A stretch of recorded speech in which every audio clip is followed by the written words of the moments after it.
పితా పుత్ర పవిత్రాత్మ నామమున ఆమెన్. ప్రభునందు మిక్కిలి ప్రియ సహోదరి సహోదరులారా, సామాన్య కాలపు 4వ ఆదివార వాక్య పరిచర్యకి మిమ్మందరినీ ప్రేమతో ఆహ్వానిస్తున్నాను. లూకాసు సువార్త 4వ అధ్యాయం 21 నుండి 23 వరకు, 28 నుండి 30వ వచనము వరకు. యేసు వారితో, నేడు మీ ఎదుట ఈ లేఖనము నెరవేరినది అని పలికెను. అది వినిన ప్రజలందరూ దయాపూరితములగు ఆయన మాటలకు ఆశ్చర్యపడి, ఇతడు యోసేపు కుమారుడు కాడా అని చెప్పుకొనసాగిరి. అంతట యేసు వారితో, ఓ వైద్యుడా, నీకు నీవే చికిత్స చేసుకొనుము అను సామెతను చెప్పి, నీవు కఫర్నాములో ఏ ఏ కార్యములు చేసితివని మేము వింటిమో ఆ కార్యములెల్లా ఇచ్చట నీ స్వదేశములో సైతము చెయ్యము అని మీరు నాతో నిశ్చయముగా చెప్పుదురు. అప్పుడు ప్రార్థనా మందిరములోని ప్రజలు అందరూ యేసు మాటలకు మండిపడిరి. వారు లేచి యేసును నగరము వెలుపలకు నెట్టుకొని పోయి తమ నగరమును నిర్మించబడిన పర్వత శిఖరమునకు తీసుకొని వెళ్ళి అచట నుండి తలక్రిందులుగా పడత్రోయ తలంచరి. కానీ యేసు వారి మధ్య నుండి తొలగి తన దారిన తాను వెళ్ళిపోయెను. క్రీస్తునాథుని యందు మిక్కిలి ప్రియులకు సహోదరి సహోదరులారా, బయట నుండి చూసేటువంటి వారికి ఒక గురువు యొక్క జీవితం, ఒక ప్రవక్త యొక్క జీవితం, ఒక సువార్త బోధకుని యొక్క జీవితం అంతా కులాసానేగా అని అనిపిస్తుంది. కానీ ప్రియులారా, ఈ సువార్త ప్రచారములో నిజమైన నిక్కచ్చి అయిన నిఖార్సైనటువంటి దేవుని యొక్క సువార్తను బోధిస్తున్న సమయంలో చీత్కారాలు, అవమానాలు, శ్రమలు, సవాళ్ళు, కొన్నిసార్లు మరణాపాయాలు, మరణదండనలు కూడా ఉంటాయి. దీన్ని క్రైస్తవులైనటువంటి దేవుని బిడ్డలు అందరూ కూడా గుర్తించాలి. సువార్త బోధన చేసేటువంటి బోధకుల యొక్క శ్రమ కొన్నిసార్లు ఫలించలేదు అని అనిపిస్తుంది. అటువంటి సందర్భాలలో నిరుత్సాహం, నిర్వేదం, అలసట ఇవన్నీ కూడా గురువుల్లో, బోధకుల్లో నిఖార్సైన, నిక్కచ్చి అయిన, నిజాయితీ కలిగిన బోధకులకు కూడా కలుగుతాయి. కారణం, వాళ్ళు కూడా మానవులే, మనుషులే ప్రియులారా. ఈనాడు స్వయంగా యేసు ప్రభువే మొట్టమొదటిసారిగా తన గ్రామానికి వెళ్ళి పరిశుద్ధాత్మను పొందిన తర్వాత దేవుని యొక్క వాక్యాన్ని బోధించటానికి ప్రయత్నము చేస్తే ఆయన ప్రయత్నం విఫలమైంది అని అనిపిస్తుంది. ఎందుకంటే తన వారే తనను స్వీకరించలేదు. స్వకీయులే నిరాదరణకు గురి చేశారు. స్వజనులే తిరస్కరించారు యేసు ప్రభువుని. ఇటువంటివి మా జీవితాలలో ప్రియులారా జరుగుతూనే ఉంటాయి. ఇవి నిత్య సత్యాలు ప్రియులకు దేవుని బిడ్డలారా. అది ఒక అడవి ప్రాంతం. ఆ ప్రాంతంలో ఉన్న ప్రజలకి లోకం తెలియదు. బాగా పాతకాల పద్ధతులు, మూఢనమ్మకాలతో బ్రతుకుతున్నారు. జీవితంలో అభివృద్ధి లేదు, మూర్ఖంగా జీవిస్తూ ఉన్నారు. ఆ విధంగా బ్రతుకుతున్న సమయంలో జార్జ్ ముల్లర్ అనేటువంటి ఫాదర్ గారు, మిషనరీ గురువు, ఆ ప్రాంతానికి వెళ్ళాడు. అక్కడికి వెళ్ళి వారికి క్రీస్తు ప్రేమని, క్షమని గురించి బోధించారు. ఆ తర్వాత ఆయనకున్నటువంటి సమయంలోనే అక్కడున్నటువంటి ఆ అడవి జాతి పిల్లలకి చదువులు చెప్పటం ప్రారంభించారు. వారికి పాటలు, సంగీతం నేర్పించటం ప్రారంభించారు. అక్కడున్న అనారోగ్యానికి గురి అయినటువంటి వారికి ఈ జార్జ్ ముల్లర్ ఫాదర్ గారు మందులు ఇవ్వటం, కషాయాలు ఇవ్వటం, వారి వ్యాధులను నయము చేయటం ప్రారంభించాడు. అక్కడున్న పేద పిల్లలని తన హక్కున చేర్చుకున్నాడు, తన ప్రేమతో నింపాడు. ఈ ప్రక్రియలోనే నిదానంగా వారి కొరకై ఒక అందమైన సుందరమైన దేవుని యొక్క ఆలయాన్ని, చర్చిని నిర్మించాడు. గురువు ఉండటానికి ఒక చిన్న ఇల్లు నిర్మించబడింది. ఈ విధంగా ప్రజలందరూ కూడా ఆయన ప్రేమకి మంత్రముగ్ధులైపోయి ఆయనని తమ హృదయాలలో నింపుకున్నారు. తమ ఆత్మీయ తండ్రిగా స్వీకరించారు. తమ మేలు కొరకై ఆయన పడే తపనని వారు చూసి ఆ ప్రేమకు ప్రతిస్పందించి ఆ గురువుని తమ గుండెల్లో దాచుకున్నారు. ఇది ఇలా జరుగుతుండగా ఆ ప్రక్కనే ఉన్నటువంటి కొంతమంది అధికారులకి, ధనవంతులకి ఇది పడలేదు, ఇది గిట్టలేదు. కాబట్టి ఆ అడవిలో, ఆ తండాలో ఉన్నటువంటి కొంతమంది యువకులను రెచ్చగొట్టి వాళ్ళకు ఒక రాత్రికాల సమయంలో ఫుల్లుగా తాగటానికి మందు పోసి వెళ్ళి ఆ చర్చిని, ఆ గురువు ఉండే ఇంటిని, ఆ తర్వాత ఫాదర్ గారిని కూడా తగలబెట్టండ్రా అని చెప్పారు. తాగిన మైకంలో, మూర్ఖత్వంలో నిండినటువంటి ఈ యువకులు తమకు మేలు చేస్తున్నటువంటి ఆ గురువుని చంపటానికి బయలుదేరారు. కిరోసినాయిలు, పెట్రోలు పోసి ఆ చర్చిని, ఆ గురువు ఉండే చిన్న ఇంటిని, గురువుని కూడా తగలబెట్టడానికి బయలుదేరారు. ఇది ఎలాగానో విచారణ గురువుకు చేరుకుంది. ఆ మిషనరీ ఫాదర్కి చేరింది ఈ సమాచారం. వాళ్ళు చేతుల్లో కాగడా, పెట్రోల్ పట్టుకొని వస్తుంటే ఈయన బయటికి వచ్చాడు. వచ్చి, మీరు మమ్మల్ని, ఈ సంఘాన్ని, ఈ చర్చిని కాల్చాలనుకుంటున్నారా అంటే, అవునండి, మీరు ఆ తప్పు చేస్తున్నారు, మీరు ఈ తప్పు చేస్తున్నారు అని ఆ తాగిన మైకంలో ఏం మాట్లాడుతున్నారో తెలియకుండానే తమకు మేలు చేస్తున్నటువంటి ఆ ఫాదర్ గారికి వ్యతిరేకంగా, ప్రియులారా, ఇదిగో వాళ్ళు మాట్లాడటం జరిగింది. ఇప్పుడే కాల్చేస్తాం, వెంటనే కాల్చేయాలి అని అంటే ఆ గురువు అన్నారు, నాకు ఒక్క 5 నిమిషాలు ఇవ్వండి, తర్వాత మీరు అనుకున్నట్లుగానే నన్ను, ఆ దేవుని ఆలయాన్ని, నేనుంటున్నటువంటి ఆ చిన్న గుడిసెని తగలబెడదుగా అని చెప్పాడు. సరే ఇచ్చాంపో 5 నిమిషాలు అన్నారు. తన ఇంటిలోనికి వెళ్ళాడు. వెళ్ళి కొన్ని పుస్తకాలు, కొన్ని మందు బాటిళ్ళు, కషాయం బాటిళ్ళు, ఒక కంజర, అదేవిధంగా ఒక పిల్లన గ్రోవి, ఒక బాణం, విల్లు తీసుకొని బయటికి వచ్చాడు. వచ్చి అన్నాడు, నాయనలారా, మీరు నా మీద ద్వేషం ఉండొచ్చు, కానీ ఈ వస్తువులు ఉపయోగపడతాయి కదా మీకు. అరే ఎంకన్నా, నీకు పాటలు పాడటం బాగా ఇష్టం కదరా, నా దగ్గరకు వచ్చి పాటలు నేర్చుకుంటావుగా, ఇదిగో ఈ కంజరను, ఈ పిల్లన గ్రోవి నీకు ఉపయోగపడి తుంచుకో, దీన్ని ఎందుకు కాల్చటం, నీకు తర్వాత ఉపయోగపడి తీసుకోరా అన్నాడు. ఆ తర్వాత, అరే సింగన్న, నీకు బాగా చదువుకోవాలి, బైబిల్ చదవాలని ఇష్టంగా, ఇదిగో ఈ బైబిలను, ఈ ప్రసంగాల పుస్తకాలు నువ్వు ఉంచుకో, వీటిని తగలబెడతాం వల్ల మీకేం వస్తుందిరా.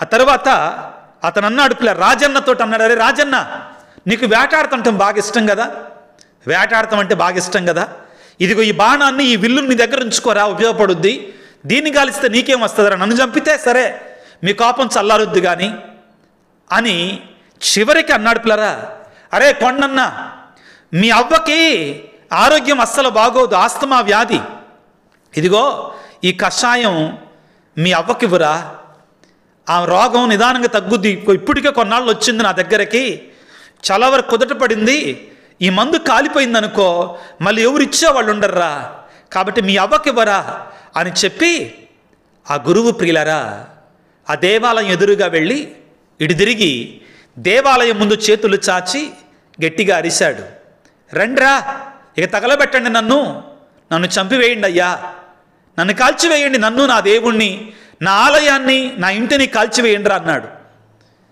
ముందుకు రాటల్లా ఎవరు ముందుకు రాటల్లా. కొంచెంసేపు ఆగిన తర్వాత కళ్ళమ్మట బెరబెరా నీళ్లు కారుకుంటా ఆ ఫాదర్ గారి కాళ్ళ మీద పడి, అయ్యా, మేము తాగిన మైకంలో ప్రేమమూర్తి వంటి నిన్ను, మా కొరకే మరణించిన యేసయ్య యొక్క ఆలయాన్ని మేము తగలబెట్టాలని మూర్ఖత్వంతో వాళ్ళు చెప్పిన మాటలు నమ్మామయ్యా, మమ్మ క్షమించండి ఫాదర్ గారండి, మా బ్రతుకుల్లో మా జీవితంలో ఎప్పుడు ఇలా చేయమండి అనగానే గురువు లేచి వాళ్ళందరినీ తన చేతుల్లోకి పక్షి ఏ విధంగా పిల్లలను తన రెక్కల మాటను భద్రపరుచుకుంటుందో అదేవిధంగా ఆ కుర్రలు తను చంపటానికి వచ్చినటువంటి ఆ యువకులను తన దగ్గర తీసుకొని, నాకు తెలుసురా, మీకేం తెలియదు, ఈ మైకోల్లో మీరు పని చేయటానికి ప్రయత్నం చేస్తారు కానీ అని చెప్పి తన ప్రేమతో నింపాడు. ప్రభునందు ప్రియులారా, ఆ సందర్భంలో ఈ సన్నివేశంలో ఈ ముల్లర గురువు బ్రతికాడు. కానీ కొన్ని చోట్ల కాల్చబడుతున్నారు, చంపబడుతున్నారు. అవును ప్రియులకు దేవుని బిడ్డలారా, సేవా జీవితం అనేటువంటిది, నిజమైన నికార్సైన నిజాతి అయిన సేవా జీవితం అనేటువంటిది అంత సులభం కాదు ప్రియులారా, అంత పూలబాటేం కాదు. శ్రమలతో, సవాళ్లతో, కష్టాలతో నిండి ఉన్నటువంటిది. ఎన్నో వ్యతిరేకతలు, ఎన్నో సవాళ్లు ఉంటాయి. దీనిని గురించే ఈరోజు యేసు ప్రభు తన జీవితం నుండే మనకు పాఠంగా నేర్పిస్తున్నాడు. తన జీవితం నుండి ఒక ఆదర్శాన్ని ఇస్తున్నాడు. సేవకుడా, నీ జీవితం ఎలా ఉండబోతుందయ్యా, నీ జీవితం ఎలాగా ఉంటుంది అని మాకు నేర్పిస్తున్నాడు, మీకు కూడా తెలియజేస్తున్నాడు. ఈనాటి సువిశేషాన్ని ఒక్కసారి ధ్యానం చేస్తే ప్రియులారా, ఏం జరుగుతుంది ఇక్కడ? యేసు ప్రభువు బాప్తిస్మాన్ని పొందారు. పరిశుద్ధాత్మ తన మీదకి దిగి వచ్చింది గడిచినటువంటి వారం. పరిశుద్ధాత్మ దిగి వచ్చిన తర్వాత పరలోకపు తండ్రి, ఇతడు నా ప్రియమైన కుమారుడు, ఇతడిని చూచి నేను ఆనందిస్తున్నాను అని పలికాడు. అది జరిగిన తర్వాత 40 రోజుల పాటు ఉపవాసం ఉండి, ఉపవాసం ఉన్నట్టు యేసు ప్రభు పరిశుద్ధాత్మ చేత నింపబడి తన స్వగ్రామం నజరేతునికి వెళ్ళాడు. అది సబ్బాతు దినం. ఆ యొక్క రోజున అలవాటు చొప్పున యేసయ్య ప్రార్థనా మందిరంలోనికి వెళ్ళి చదవడానికి లేవగా యెషయా గ్రంథ పుస్తకాన్ని ఇచ్చారు. ఈ వాక్యాన్ని మనం గడిచినటువంటి ఆదివారం మనం చదువుకున్నాం, ధ్యానం చేశాం. అక్కడ ఏమని ఉంది? ప్రభు ఆత్మ నాపై ఉన్నది, పేదలకు సువార్తను బోధించుటకై ఆయనను అభిషేకించను, చెరలోనున్నటువంటి వారికి విడుదలను, గ్రుడ్డి వారికి చూపును, పీడితులకు విమోచన కలుగజేయటం నన్ను ఎన్నుకున్నాడు అని చెప్పాడు. చెప్పి ప్రభు హితమైన సంవత్సరాన్ని ప్రకటించుటకు నన్ను ఎన్నుకున్నాడని చెప్పారు. చెప్పి చివరిలో యేసు ప్రభు ఒక మాట అన్నాడు ఈనాటి సువిశేషంలో. ఏమిటది? లూకాసు వార్త 4వ అధ్యాయం 21వ వచనంలో ఆయన వారితో, నేడు మీ ఎదుట ఈ లేఖనము నెరవేరినది. ఏమంటున్నాడు? ఈ యెషయా ప్రవక్త ప్రభు ఆత్మ నాపై ఉన్నది, పేదలకు సువార్తను బోధించుటకై, గ్రుడ్డి వారికి దృష్టినివ్వుటకై, చెరలో ఉన్నటువంటి వారికి విడుదలనివ్వటానికి అని చెప్పాడు కదా, ఆ మాటలు నా గురించే చెప్పాడు అన్నాడు యేసు ప్రభు. ఎక్కలా వాళ్ళకి. యెషయా చెప్పాడు, నేను ఒక ప్రసంగం చెప్తాను కూర్చోండి మీకు అని అంటే ఓకే, అంతవరకు ఓకే వాళ్ళకి. లేదు, ఈ బాధ్యత నా మీద దేవుడు పెట్టాడు, నేనే ఆ రానున్న మెస్సయ్యా అని అంటే వాళ్ళకి గిట్టుబాటు కాల. తర్వాత ఏమన్నాడు యేసయ్య? ఇది నా గురించే రాయబడింది, నేనే ఇందులో చెప్పబడిన మెస్సయ్యా అని. అప్పుడు ప్రజలేమంటున్నారో వినండి ప్రియులారా. యేసు ప్రభువును చూచి లూకాసు వార్త 4వ అధ్యాయం 22వ వచనములో, అది వినిన ప్రజలు దయాపూరితములకు ఆయన మాటలకు ఆశ్చర్యపడ్డారు. ఆశ్చర్యపడి, ఇతడు యోసేపు కుమారుడు కాడా? మరియమ్మ తన తల్లి కాదా? చాలా ప్రమాదకరమైనటువంటి ప్రియమైన క్రైస్తవులారా, క్రైస్తవుడు అనేటువంటి వాడు 2 కార్యాలు చేయకూడదు. గురువుల, బోధకుల, ప్రవక్తల విషయంలో జాగ్రత్తగా ఉండండి. మీకు మేలు కలగాలంటే ఇష్టమైతే స్వీకరించండి, కష్టమైతే తీసి పక్కన పెట్టండి. నేను ఇప్పుడు చెప్పేది 2 విధాలుగా ఉండకూడదు బోధకుల విషయంలో. మొదటిగా, వీడు మావోడేగా అని లెక్కలేని భావం ఉండకూడదు. రెండవది, వీడు మావోడు కాదు, మాకు చెందినోడు కాదు అని తిరస్కార భావం కూడా ఉండకూడదు. జాగ్రత్తగా అర్థం చేసుకోండి. 2 ప్రమాదమే ప్రియులారా. వీడు మావోడేగా, మా వర్గపోడేగా, మా సంబంధించినోడే కదా అనేటువంటి లెక్కలేనితనం ఉండకూడదండి గురువుల పట్ల, బోధకుల పట్ల. అదే జరుగుతుంది యేసు ప్రభు విషయంలో. ఇక్కడ యోసేపు కుమారుడేగా, మాకు తెలియదేంది ఆయన గురించి, లెక్కలేనితనం ఉండకూడదు. రెండవది, వీడు మా వర్గం వాడు కాడు, మాకు చెందినటువంటి వాడు కాడు అని తిరస్కార భావం కూడా ఉండకూడదు. ఈ రెండు ఏ సంఘములోనైతే వస్తాయో, ఏ క్రైస్తవుల్లోనైతే వస్తాయో, బోధకుల పట్ల, క్రైస్తవుల పట్ల, ఆ యొక్క సువార్తికుని పట్ల, గురువుల పట్ల, ఆ సంఘం యొక్క పతనం ప్రారంభమైనట్లే. యేసు ప్రభు విషయంలో జరిగింది అదే. నేను వెళ్ళాను ప్రియులారా అక్కడికి, అక్కడికి. యేసు ప్రభు ఈ వాక్యాలు పలికినటువంటి ఆ యొక్క సినగోగులోనికి, ప్రార్థనా మందిరంలోనికి వెళ్ళాను. అక్కడ ఇప్పుడు మిగిలినవి ఏంటో తెలుసా? కూలిపోయిన గోడలు, పగిలిపోయినటువంటి స్తంభాలు. ఎందుకంటే యేసు ప్రభువుని వారు దేవుని పేరిట వచ్చువానిగా స్వీకరించలా. వాళ్ళేమన్నారో చూద్దాం యేసు ప్రభు గురించి. ఇతడు యోసేపు కుమారుడేగా. రెండవది, అక్కడ చేసిన అద్భుతాలు మాకు కూడా చెయ్యి అంటే డిమాండ్ చేస్తున్నారండి యేసు ప్రభువుని. మాకెందుకు చెయ్యవు, మాకు కూడా చెయ్యి. మూడవది, యేసు ప్రభువు అన్యుల గురించి మాట్లాడితే మండిపడ్డారు వీళ్ళు. వాక్యంలో ఉంటుందండి, వాళ్ళు మండిపడ్డారు. లూకాసు వార్త 4వ అధ్యాయం 28వ వచనంలో, అప్పుడు ప్రార్థనా మందిరంలోని ప్రజలు అందరూ యేసు మాటలకు మండిపడ్డారు. ఎందుకు మండిపడ్డారు చూద్దాం తర్వాత. కానీ యేసయ్య అంతటి వాడి మీద ఏం చేస్తున్నారు? మండిపడుతున్నారు. చివరిగా వారు యేసు ప్రభు నెట్టుకొని వెళ్ళి గ్రామంలో ఒక శిఖరం ఉంటే ఆ శిఖరం నుంచి తోసి చంపేయాలనుకున్నారు. ఎంత దారుణమైన పరిస్థితులండి.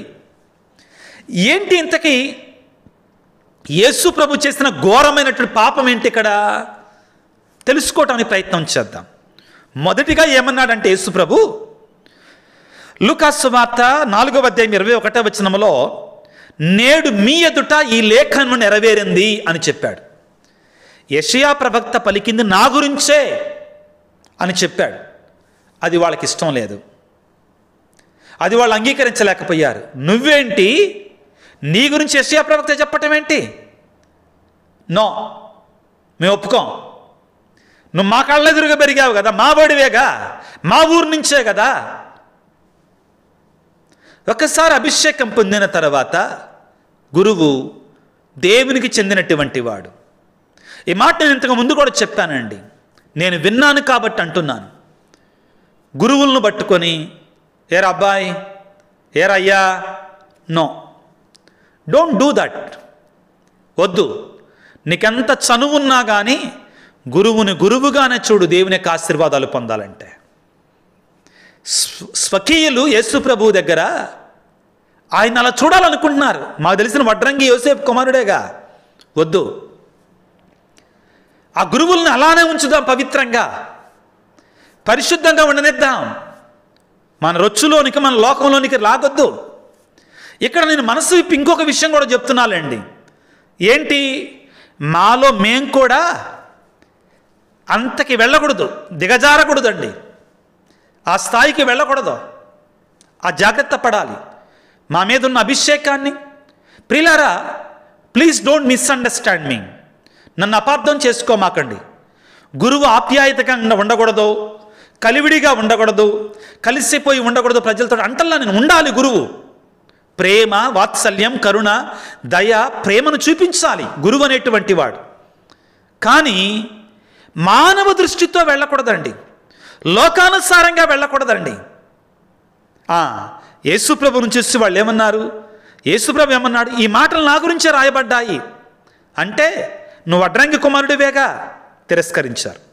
తరువాత ప్రభువు ఒక మాట అంటున్నాడు, ఓ వైద్యుడా, నీకు నీవే చికిత్స చేసుకొను అని.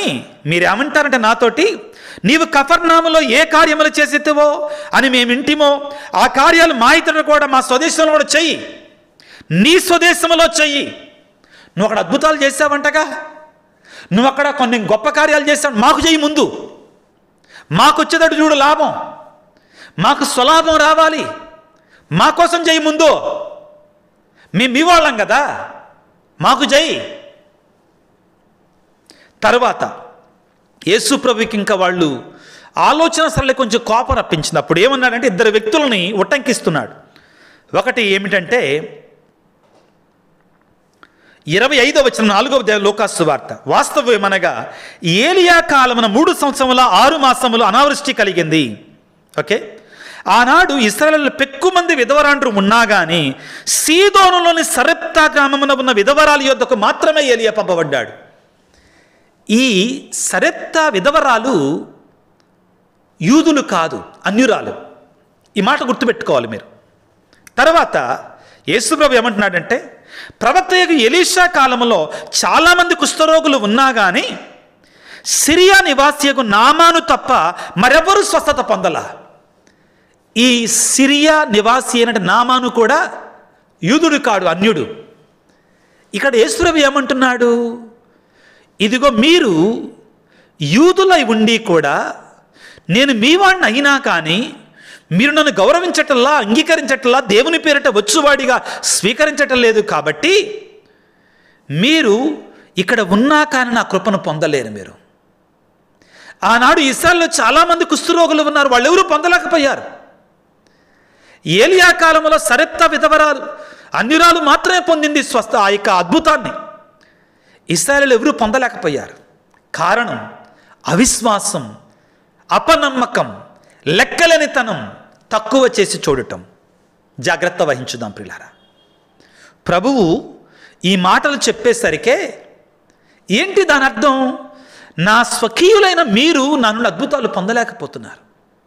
కారణం నన్ను దేవుని పేరిట వచ్చువానికి అంగీకరించట్లా మీరు.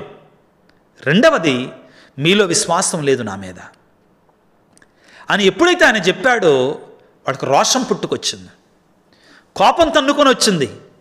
ఎంతగా రోషం పుట్టుకొని వచ్చింది వాళ్ళకనంటే ప్రియులారా, యేసుప్రభుని చంపాలనుకున్నారండి. ఎంత దారుణం ప్రియులారా, ఎంత దారుణం ప్రియులారా. సంఘాలలో జరగటం లేదా ఇప్పుడు ఇటువంటివి? సంఘాలలో ఇటువంటివి జరగటం లేదా? గురువు మనకు అనుకూలంగా లేకపోతే, మనం కోరుకున్నట్టు లేకపోతే ఆయనని తాటాకులు కట్టి చిలువల పలవలుగా మాట్లాడుకొని క్యారెక్టర్ని, వ్యక్తిత్వాన్ని చంపివేయటం లేదా కొన్ని చోట్ల?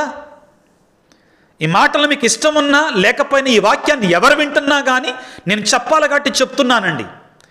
ఈయన మావోడు కాదు కాబట్టి ఈయన బిషప్గా మాకు అక్కర్లేదు, ఈయన మావోడు కాదు, ఈయన గురువుగా మాకు అక్కర్లేదు. ఇవి జరగటం లేదా? ఈ మధ్యకాలంలో సృజన్ సెగేవ్ శ్రీకాకుళంలో అనుకుంటా ఈ టాపిక్ గురించి చాలా వివరంగా మాట్లాడాడు, ఇంకా లోతుగా మాట్లాడాడు, ఇంకా గట్టిగా మాట్లాడాడు. నేను గురువుని కాబట్టి నాకు హద్దులు ఉంటాయండి, వాటిని దాటి మాట్లాడకూడదు. జరగటం లేదా?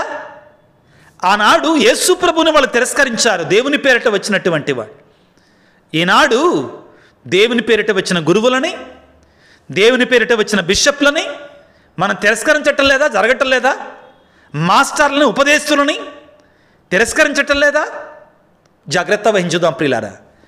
ఎప్పుడైతే ఒక సంఘం, ఒక విశ్వాస కూటమి ఈ స్థాయికి వెళ్ళిపోద్దో ఆత్మీయ పతనం మొదలైనట్లేనండి, ఆత్మీయ పతనం మొదలైనట్లే. జాగ్రత్త వహించుదాం. బోధకుల వైపు నుంచి మేము కూడా ఈ శ్రమలు, ఈ బాధలు, ఈ కష్టాలు ఉంటాయని ఎరిగి ఉండాలి, తెలుసుకొని ఉండాలి.